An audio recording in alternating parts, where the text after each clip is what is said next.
like I say, man, I have a good heart, I feel, and I want my community to thrive, but I want everyone in my community to thrive, not just the folks who have been afforded opportunity. So I try my best to create opportunity to whereas I can spread those opportunities around. That's one of my biggest goals, man. After taking care of my kids and getting to heaven, I want to make sure that my community is different because of something that I did.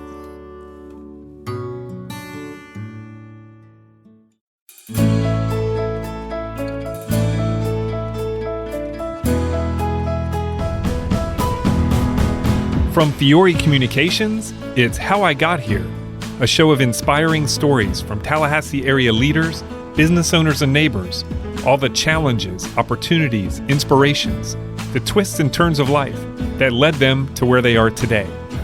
Everyone has a story worth telling, and I am really grateful that we get to bring a few of them to you. I truly have been changed by my conversations with these amazing people, and I'm confident you will be too. I'm Dave Fiore, and in this episode I talk with Terrance L. Barber, a man who is as passionate about this community as anyone you'll ever meet. He is especially driven to make sure the entire community has the chance to make positive changes in their life, regardless of what part of town they live in. He has created programs and movements that back up what he says, and he is a loving father who wants to make sure his kids have every chance to be successful. We started with a question about how he would describe himself today. I'm a very community-focused, faith-driven family. I love my kids, my mom, my entire family. But I do have my heart absolutely belongs with my community, and I try and go out of my way to make sure that everyone in my community has a fair say. You know, your early years, what your family, parents, siblings, upbringing, kind of what was your situation as a young kid? Well, to be frank, growing up at the beginning stages was a little rough. As a lot of people in my community, I dealt with a single-parent household. My father, who was an awesome father, may God rest his soul, was an awesome father once he went through his different changes of things that happened in his life. But my mom, for the most part, raised us by herself. I have 3 other brothers from my mother and father. We were raised in a home together. My mom always made sure we had everything we needed. It's not one of those stories of coming from nothing. My mom always had a good job. She was the director at the Leon County Public Library for about 30 years. Wow. I mean, as long as I can remember, my mom worked at the library, and she always had a big office. That's all I remember. So, and my dad, once he got it all together, he did, he started his business back up, and a lot of what he poured into me is a lot of what I live by still to this day. So, I mean, we grew up in Tallahassee, at a point. It was kind of rough, but it kind of all turned around, and I think we all turned out pretty good. You say it's rough when you look back on it now. How did you feel about it then? Did you think it was rough when you were a kid? At the time, there was a sense of normalcy. A lot of my friends lived in similar situations. It was actually kind of odd for someone to talk about their dad being home. I mean, in my circle of friends, especially kids in my neighborhood, most of them grew up in households mainly led by their mothers. So it wasn't I always had a fondness for my father. So I do remember times when I would want to be with my dad and my mom would drop us off, so we would be back and forth. And of course, the situation there was a lot different from the situation at my mom's house, but we all still wanted to gravitate towards our father as boys. My mom had all boys. All boys. Yeah, she wanted a girl. She always wanted was one girl, but she kept trying for a girl and ended up with 4 boys. So she gave up. She gave up. So that was enough. That was enough. So were you close with your brothers growing up? Yeah, well, except for I got an older brother, younger 3. We're only a couple years, all of us are 2 years apart. So we were very, very, very close and still are to this day. And do they live around here? Yeah, all 3 of us still live here. My oldest brother grew up, went to engineering school at FAMU and FSU School of Engineering, moved to Cincinnati, got a great job at Procter & Gamble, and he's been there ever since. He does come and visit, but like he did live that storybook fairy tale of a lifestyle. I mean, he grew up in a nuclear household as well, which I wouldn't attribute it all to that, but I think that did make a difference. My mom worked extremely hard. I can even remember times when she even had a night job, like working at the convenience store on the corner. I'm like, Mom, we're straight. She's kind of always felt like, she needed to make sure that if anything happened, that we had enough. So, Do you feel like you got some of your work ethic from her? Oh, absolutely. Absolutely. If I can work as hard as my mom, I probably wouldn't have to work as much. But yeah, that's really all I remember her doing though, is like going to work, going to church and taking care of us. Yeah. Sounds like she did a good job. She did a wonderful job. Hats off to her. That's awesome. So what would you say was your favorite part of your childhood? What did you enjoy doing as a kid? All of my memories, like 90% of my memories, with me and my younger brother and my other brother, Sean. Like, we would do everything together. I never was really into sports and things like that, so it was kind of just sibling camaraderie, not really rivalry, because we rarely, well, we did. We did have a little bit of rivalry at times, as I think that's pretty normal. But I think the most part, I mean, we just used to because a lot of times we were home by ourselves, because my mom had to work, especially when she picked up the second job. So, I mean, I would say most of my childhood, that's all I remember. I wasn't and I'm not gonna blame my home situation to why I wasn't the model pupil in school, but I was always smart, like academically. I remember I wasn't gifted like my whole entire life. I remember skipping the second grade, going to the third, because I just kept surpassing everything academically. But I would think that, being young and just being able to interact with my brothers, no matter what we were doing, I think is probably my biggest takeaway from my So you guys always had your back, always looking out for each other? It was always three of us. Yeah. Even my younger brother's like 4 years younger than me. And of course, as we got older, that seemed to be a bit closer. But when I'm 16 and he's 12, and he's trying to, but he was always right there. So yeah, that camaraderie, I think, actually helped kind of shape me in who I am as well. Sounds like you had a good life. Sounds like you had a loving family. You maybe didn't have everything that you could have had, but you had what you needed and you loved each other. Absolutely. And I think that kind of attributes to, like, most people don't know, I guess I would call myself an extroverted introvert, but like I'm not really as much of a people person as people perceive me to be. Like, my mom didn't let us leave the house. Like, it was just us. Like, we weren't supposed to leave the yard. We were supposed to stay in the house. And she was very protective. But I mean, I can understand that because we were kind of mischievous. And of course, we did escape the lair on several occasions and then venture out on our own. But you were back when she got home, We right? made sure we were back. And if we weren't, then there were consequences. But I think that's kind of why I am the way I am now, which, I mean, I do love people, but I think my ideal evening would be home on the couch. Sure. So what was high school like for you? How would you describe your time during those high school years? To be quite honest, I started at Lincoln. Yeah. Didn't work out so well. Yeah. I went from Lincoln to Lively. I stayed at Lively. So what happened at Lincoln? We didn't agree. I've never gotten into many fights or things like that. Every time I was ever reprimanded in school was because of my mouth. And I was always told that I talked too much, and I would continue talking. And now I talk for a living. So was it that you were talking a lot, or what you were saying that got you in trouble? I think it was a little bit of both. Yeah. I think that throughout my life, my respect for authority sort of was misconstrued, for lack of a better term. I only listened to my mom. Like, even at a time, there was a point where my dad really couldn't discipline me for anything, for the feelings I had towards him or the lack thereof. Right. So in return, a lot of other authoritative figures really didn't get their point across to me. I caused my mother a lot of grief coming up, a lot of grief. But I think I kind of turned it around. So you went to Lively after that? Lively, yeah. And what did you study there? It was a program called Project Escape, I want to say, which is kind of an alternative learning where you learn at your own pace, which was a much better fit for me because I could just like fly through my work. So I would just fly through my work. I didn't stay there long enough to take up a trade. That was supposed to be the idea, but some kind of way my mom petitioned the school board to allow me to enter back into regular Leon County schools, and I ended up at Rickers. Okay. And that's where I graduated from. Oh, okay. Rickers High School, class of 98. Was Rickers a different experience for you than Lincoln was? Back then, Rickers was a much different experience. There was a lot of racial tension at Lincoln back then. Like, they would have days It was just like Yeah. like all out. I forget what they called those days, but everyone was ready. Oh, really? Yeah, I was glad to get out. I mean, not saying that everyone participated, but I guess the circle of friends that I interacted with, that was the thing. So yeah, I think Lively was a good fit for So there was less diversity at Rickard, so that wasn't as much of a problem? much less diversity. I Yeah. think Ricketts was probably 80-90% African American back Right. then. Yeah. Okay, so after high school, what was next for you? Immediately after high school, back then, by then, my dad had started his business, which was a drywall company.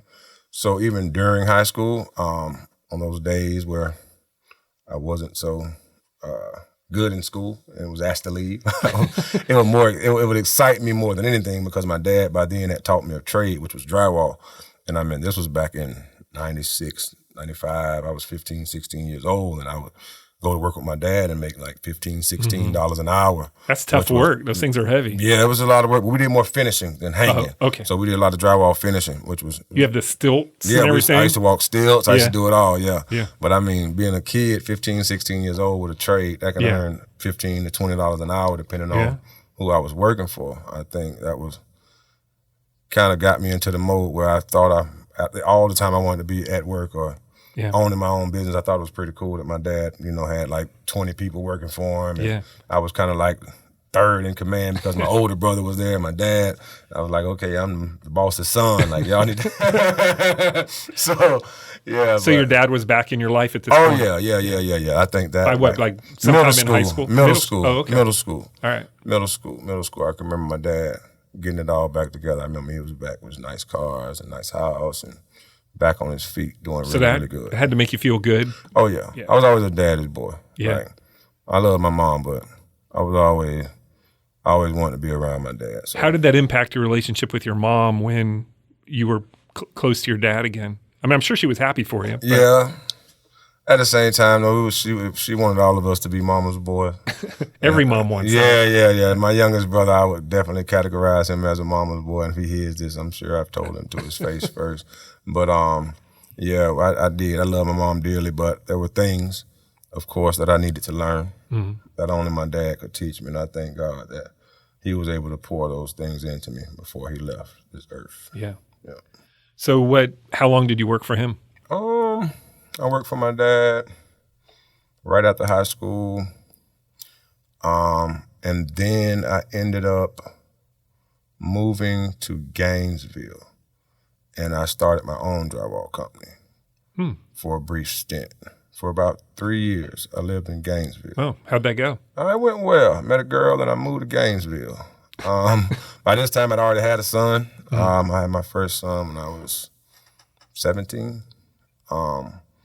And that was kind of a tough situation for quite some time. But yeah, I ended up in Gainesville for about 3 years, and I moved back actually because I think I was about 21, 22. I got a phone call that my oldest son had been taken from his mother because of a situation that she was dealing with, and I had to get custody of him. So I think at 21 or 22, I was a full-time father. Well, I mean, that's obviously a life-changing thing. It was a little different, yeah. So how did you adjust to that? I had to move back to Tallahassee. Okay. Because I guess the nature of what she had going on, DCF thought it best that they be able to monitor his new situation, of course, because he had never lived with me full-time. So I did move back to Tallahassee. I ended up having a second son. Yeah, I moved pretty fast. I ended up with a second son, but yeah, my oldest, I've had him now. He actually turned 21 today. Oh. So I think he was 4 at the time when I got him, and turned 21 today. What's life looking like at this point for you? Life is different. I figured out I didn't want to be a drywall guy. Right. It was good money, hard work. Hard. Yeah. I'm accustomed to hard work, not a fan of hard work. I always felt like, and not to knock anyone else in those trades, but I've always told myself that I work smart before I work hard. Right. So I ended up, my uncle he and my dad had opened an indoor flea market on South Monroe Street. Okay. The Allen Shannon Indoor Flea Market, which was huge. Like, it was like an old Winn-Dixie building that they remodeled, and it was probably like 100 different businesses inside. And I just remember seeing like, dang, they're not doing any work, but they making money. Which appealed to you, right? That made a lot of sense. So, I just figured like I just need some money so that I can like create these opportunities for other people. And then I can actually thrive off of creating opportunities. So a little while later, the indoor flea market shut down. I used to help them with the indoor flea market. And I was still doing drywall with my dad on and off. And my dad passed. And that kind of changed everything. At that point, I knew I didn't want to do drywall anymore. Like when my dad passed, really my only motivation to do it was to go because I was working with my dad. But once my dad passed, I decided that was not what I wanted to do anymore. And my uncle and I opened a clothing store on South Adams Street, Exclusive Fashions. And he and I ran the clothing store. And I thought it was pretty cool that I would rent the back half of the building where the clothing store was. And I rented that out to a tattoo shop, and I started a detail business on the outside.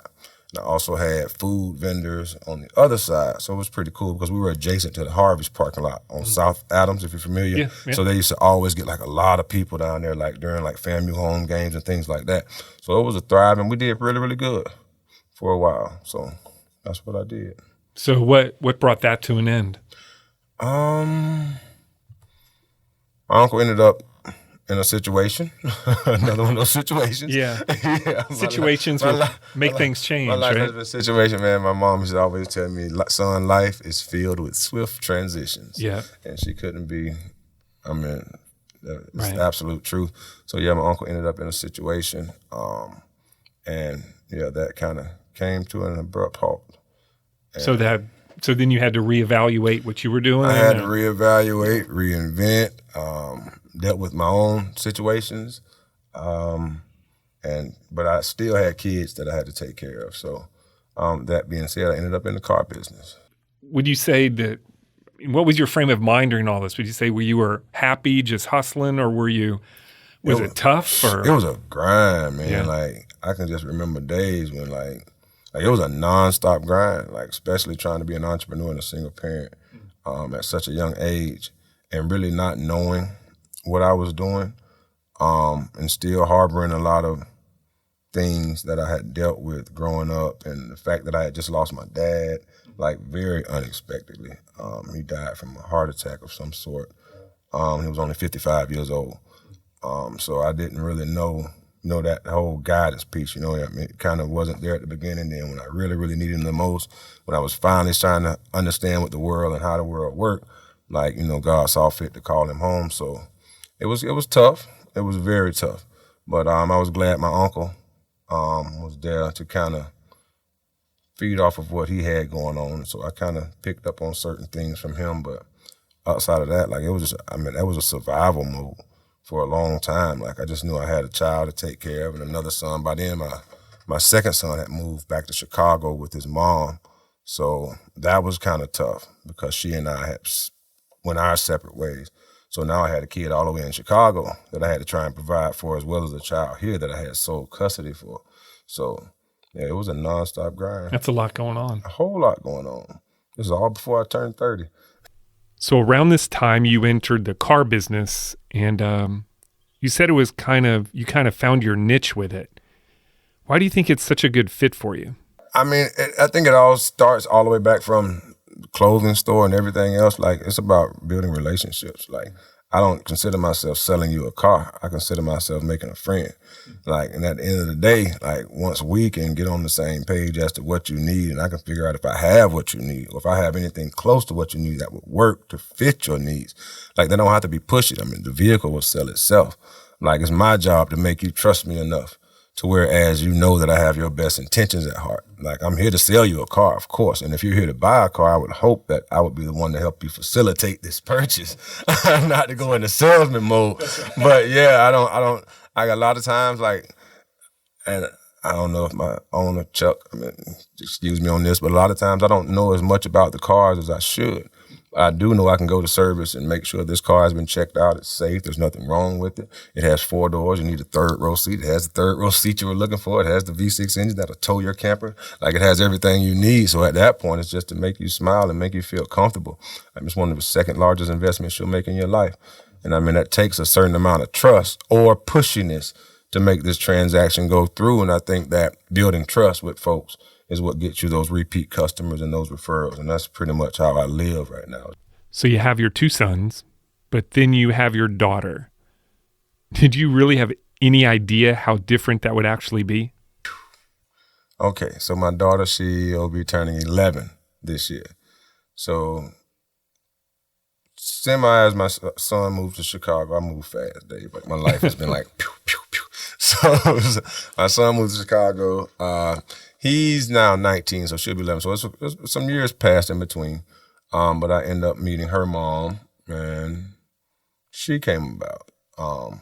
That's like my life, though. Like, she changed everything. Yeah. Like, yeah, my attitude changed. Everything changed about me. Well, tell me about that. How my daughter, like, she softened me up pretty good. I say like, the same life, like they say, like how the boiling water will soften a potato but harden an egg. Mm-hmm. Like, it seemed like life that used to harden me kind of softened me up once my daughter was put into the pot with me. Like, it just seemed like everything was right with the world. And I knew then, though, that I had to become someone that I wasn't at the time. And that was more understanding, less angry of a person. And I put a lot of my childhood, whatever traumas that I had dealt with that were causing me to go through life the way I was, I had to put all of that to the side. Not that my boys didn't do that, but there's a certain effect that a daughter has on them. And I'm sure you can attest to that. I can. Yeah. Like, it probably started the first time you looked in her eyes when you held her, right? The very first time I was like, I was so protective of her. Like, I did not let anyone hold her, like even my mom. Like, I didn't want anyone to hold her. Like, her mom's family, like, I had a serious issue. Like, I wanted to keep her with me, like, all of the time. So yeah, that was. You know, she's entering some tough years here for you to protect her, right? Yeah, I know, Dave. Yeah, she's got an older brother that he's definitely the protective kind. How would you say that your boys and your daughter kind of fuel your passion, motivate you for you know what you're doing now? I just know that they're watching. I know they're always watching, even when they pretend they're not watching. Like, they're watching. And I have a sense of responsibility. I mean, I've always had it, but even more so now. I have a son in college. He's at Howard University, still trying to figure out exactly what he wants to do with the rest of his life. I got a kid, like I said, Drayshawn just turned 21, who's at a very pivotal point in his life and trying to figure it out. And I remember back when I was at a certain point and I really needed that fatherly advice. My dad had passed, and I'm just trying to make sure that I keep myself physically, mentally, everything healthy and prepared to when they really, really need me the most. I mean, I think right now they're in a stage where they have to kind of figure things out on their own, and I refuse to baby them through these next chapter. But I just feel like, especially with my daughter, like, I try and model myself to be the kind of guy that she should kind of grow up and be attracted to. And I try to model myself to be the type of guy that my sons should want to grow up to be. So, I mean, there's a certain amount of pressure, but at the same time, I think that pressure is what fuels me to get up and do what I do every day. Hey, everybody.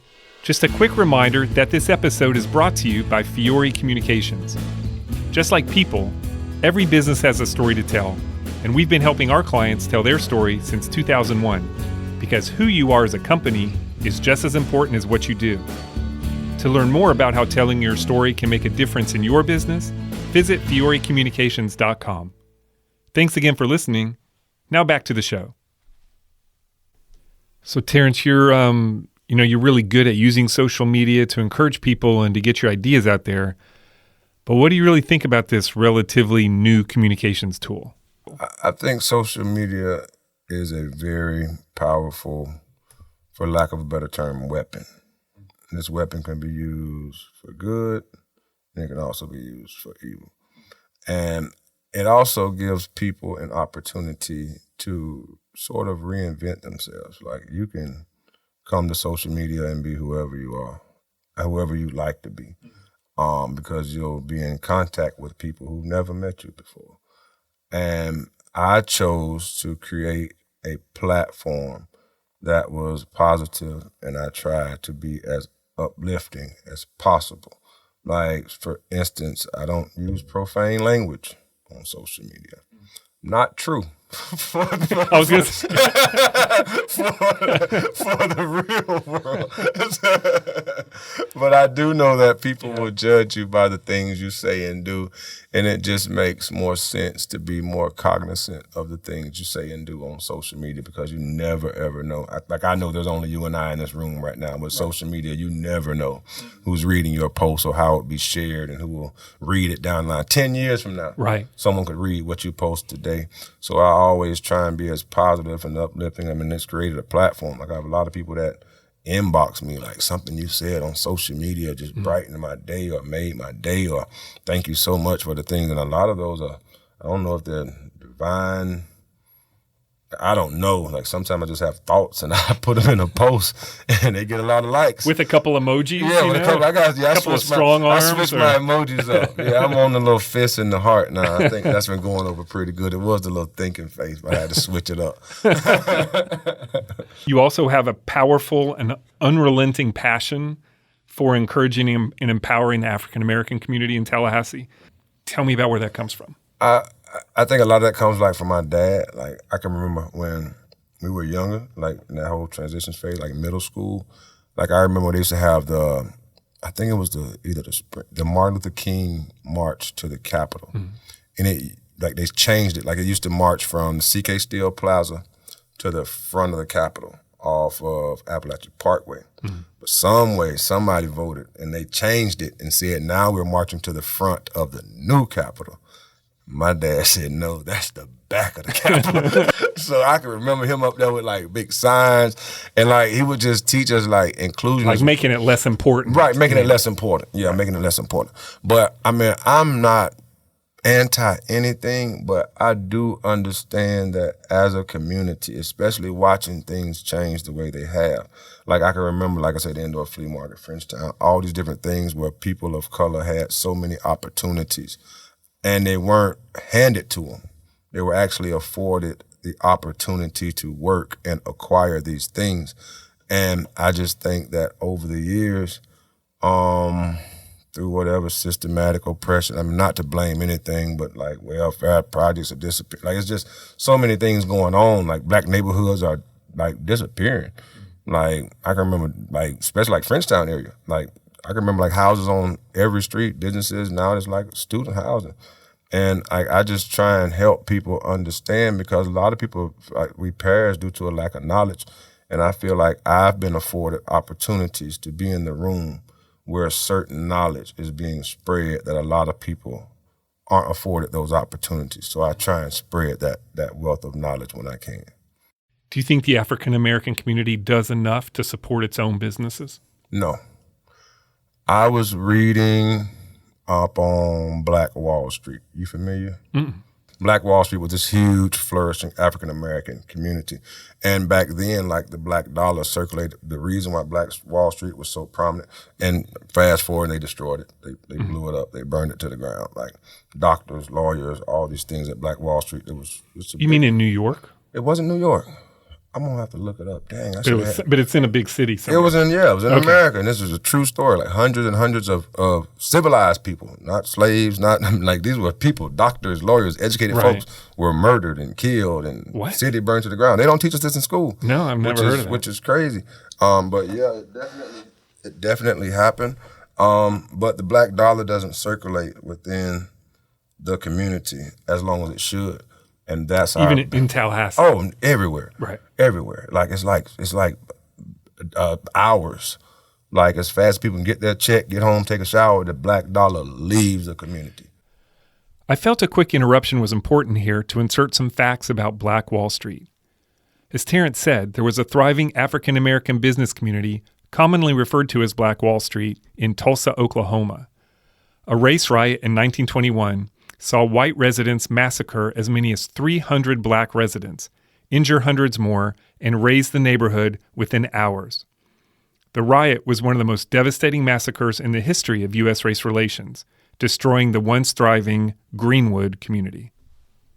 Do you think people feel like they can't get the options they're looking for or can't find what they want?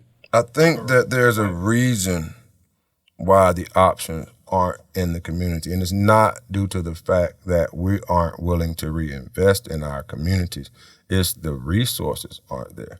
Like, they have these zoning processes now that will afford more affluent builders and investors discounts or tax breaks on property in these target areas, which are mostly black communities, to encourage them to basically gentrify the community, in a community where we can't sustain ourselves because the resources just aren't there, which I think is a form of, and it didn't just start happening today, and I'm not as well versed on the situation to just point fingers at anyone, but I do know that right now, if I can go buy a block in the black community and create a strip mall and offer it to black investors at a discounted price or tax breaks, I'm pretty sure that they would be more in tune, but it's just the resources aren't there.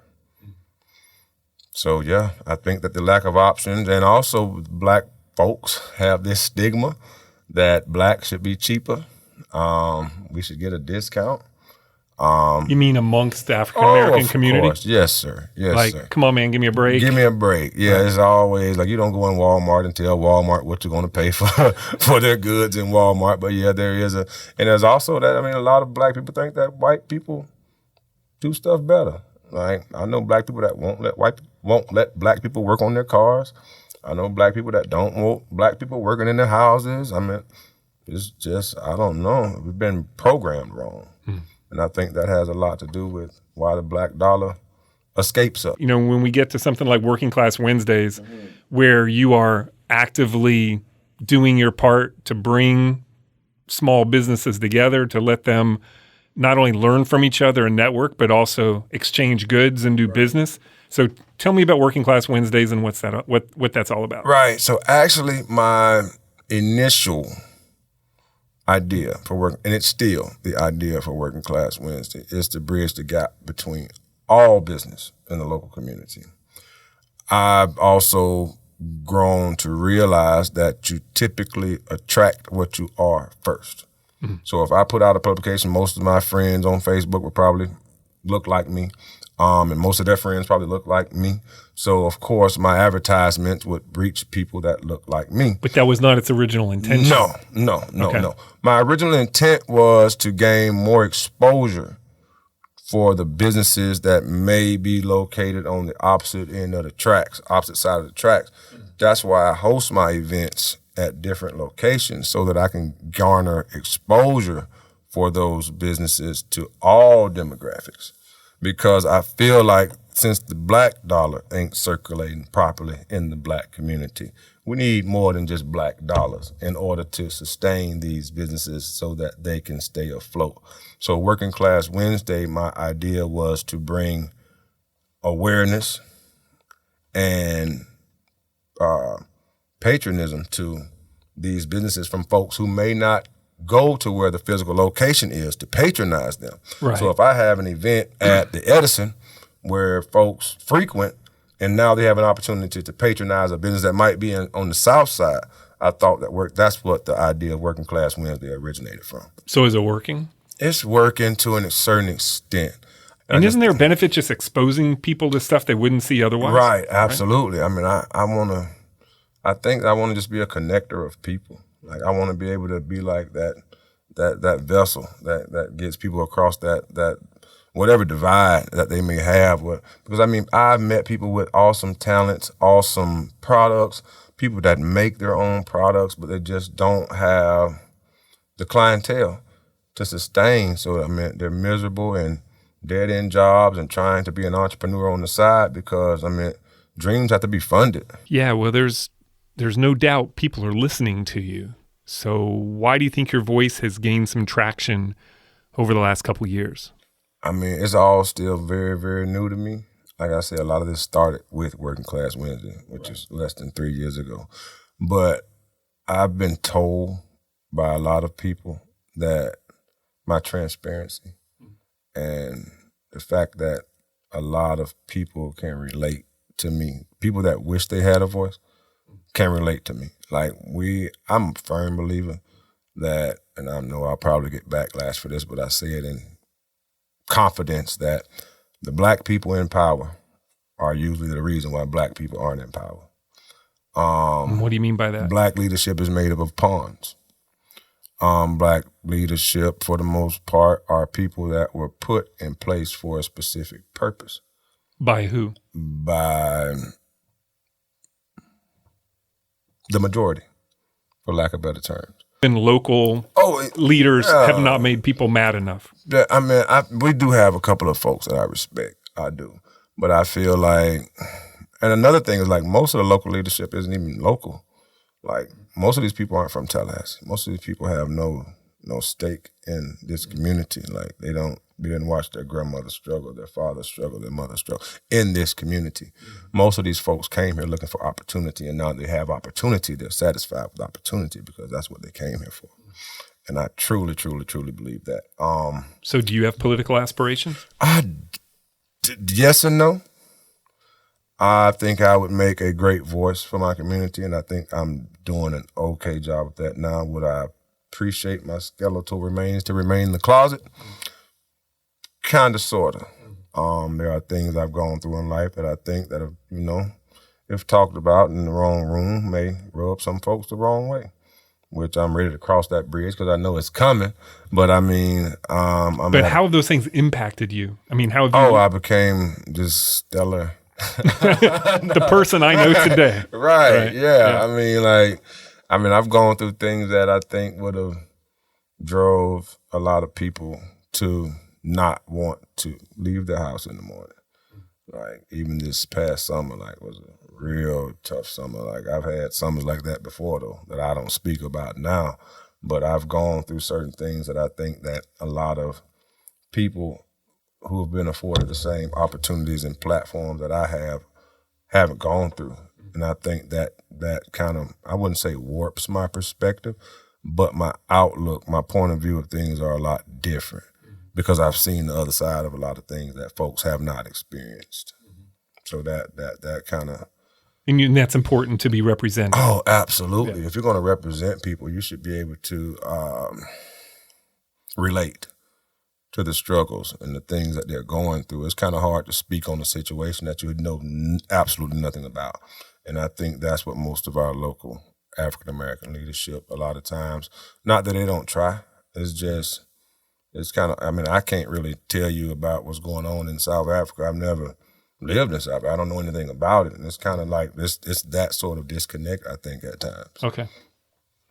I'm going to jump now into a couple of the other things you're involved with, the Frenchtown Rising, Frenchtown FAMU Get Down event. Yeah, that's Tell me crazy, about that. right? Yeah. So my uncle, Mr. Norris Barber, same uncle. Same uncle? Yeah. So he had this grand idea of, of course they do the downtown Get Down for Florida State. Yeah. And there's another thing, and it's crazy because of the separation of Tallahassee. This was our second week doing it, and I mean, it's city approved it. I mean, we got TPD and Mr. Matlow. I just want to stop and say Jeremy Matlow is probably one of the greatest local leaders that I've come across since I've been privy to this whole political landscape. But he absolutely was very instrumental in making all that take place. But it's been an awesome event. We probably had about 4,000 people down there the first week and probably 5,000 the second week. I mean, so that's never happened before. Never, ever happened. Never, ever happened. Which is kind of weird that we don't get to, to have those sort of events in our communities. We do have 2 universities here, and you would think that if FSU has a big downtown Get Down downtown, you would think there would be something that the city had their hands in to promote, unity and whatever, and for FAMU. But this is the absolute first year that it's been done. Actually, only 2 events in. Yeah, and it's awesome. So how would you rate it so far? Oh man, I would be going over to say 10. Yeah, but I'm biased, so I would still give it a 9. But I mean, of course, there's kinks need to be worked out. But I mean, it was all peaceful, a great time. I mean, no families. Oh man, families, kids, entertainment for everyone. Tons of vendors, so it affords more local businesses to come down and patronize. Like I said, now you have an opportunity to be patronized by 4,000 people for only one night. But I mean, it introduces it to them. Right, absolutely. And that introduces to those people. So I mean, just the networking aspect of that, I think, has been fundamental for a lot of folks. And I mean, FAMU Homecoming's coming up next week, so I can imagine the crowd will attract then. Tell me about Terrance L. Barber, LLC. Terrance L. Barber, LLC. That's the connector. That's where I connect all the dots. Okay. Of course, I've also become a membership director at the Big Bend Minority Chamber of Commerce. Right. But Terrance Barber, LLC, Terrance L. Barber, LLC is the umbrella that encompasses the Entrepreneur Resource Center, which is a virtual entrepreneur resource center that myself and a guy, Brian Wyatt, of course, you know Brian. He's our LT classmate. Because we're still we had to put it on the back burner because we both do have families and kind of overindulged, I think, in this serial entrepreneurship thing that we've gotten ourselves engulfed in. But Terrance L. Barber, LLC it encompasses all that. Even my stint in the car industry and Working Class Wednesday, everything I do. So it's your umbrella kind of thing? Yeah. Okay. I wanted to brand my name. I couldn't think of a better name than my own. So when in doubt, go with yourself. Go with yourself, right. I made that middle initial very prominent. I don't like people to print my name or say it without it. Now. Terrance, what do you want people to know most about you? What's the most important thing that you want people to think of when they think of Terrance L. Barber? I want people to understand that my frankness, my straightforwardness is out of love. I'm not right all the time, but I'm consistent in who I am.